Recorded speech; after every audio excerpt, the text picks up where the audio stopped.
Hello everybody, I'm going to go over nervous control today.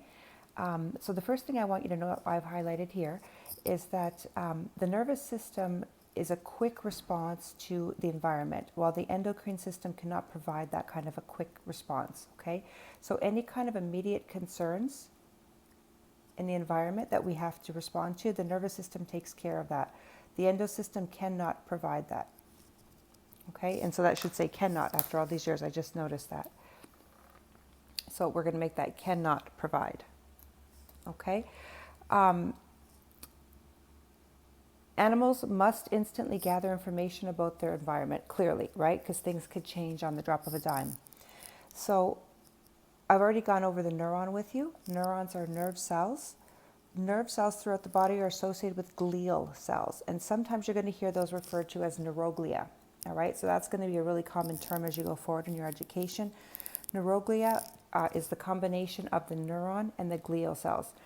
And glial cells have a special function. They're involved in the metabolic processes of the neurons. And so I ask you normally at this point, what does that mean? But I'm going to answer my own question. It means that these guys provide them with energy, okay? So in other words, the glial cells are undergoing cellular respiration and they're producing ATP, all right? And your nerve cells require lots and lots of ATP, lots and lots of it, okay? You're going to learn some E words and some A words in this lesson.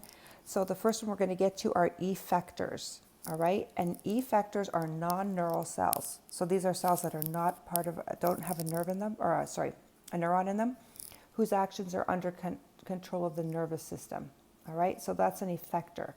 An effector organ is an organ that the effectors form. Okay, so muscles are glands.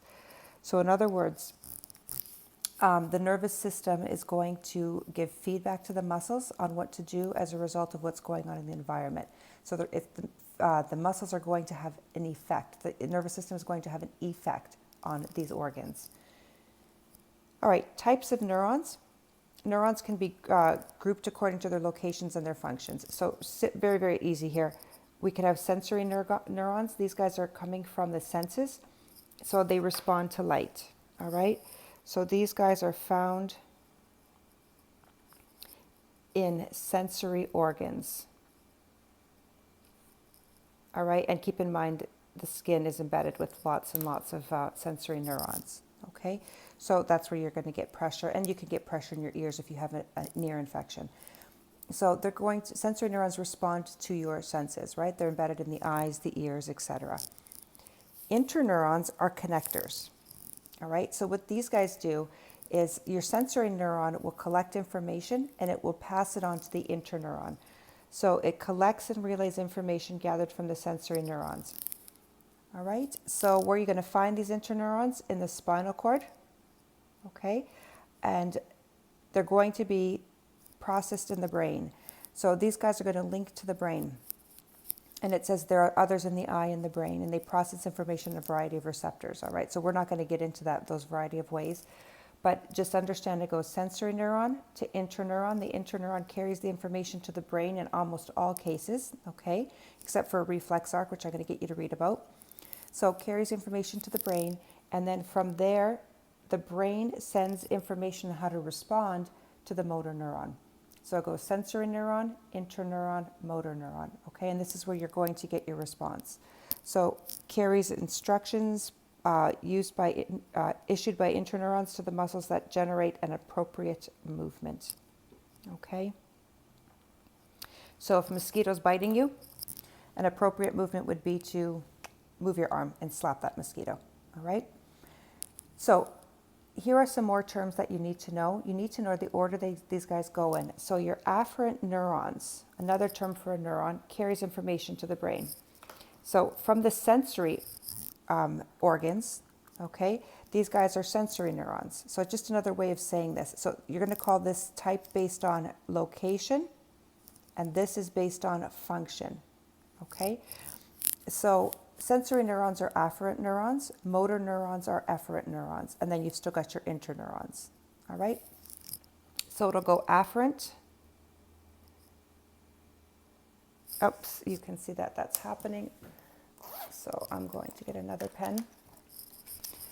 Okay, so afferent neurons. Sorry, I'm running on a slant here today, okay? The setup is never perfect. Afferent neurons go to interneurons. Okay, and then that'll go to like the brain, right? And you'll get a response. And then that will go to the efferent neuron, which is going to be located in some kind of an organ or tissue that can respond. So this is going to be a sensory neuron, and this is going to be a motor neuron, 9 times out of 10. Okay, and so I just wanted you to be aware that that's the order everything goes in. Afferent is first, A is first. Okay, goes to inter, and then the brain, and then goes to E. So it's in alphabetical order, and then we get a response here. All right, so these are terms you need to know. Okay, and then just moving on to this page here, I've gone over this with you, so you've already seen this on Friday. It's there for you to read about. It's obviously everything's written out for you once again. The only thing I want to emphasize here, just so that you remember this, axons rarely run singly through the body of a higher vertebrate. We are higher vertebrates. They usually gather together with glial cells into bundles called a nerve. So in other words, a nerve is a bundle of axons. Okay, and I've already said that to you. I believe I've said it to you, but maybe I haven't. A nerve is a bundle of axons. So that's what I want you to know there. And then what you guys are going to do are all these questions here, okay, on page 17E.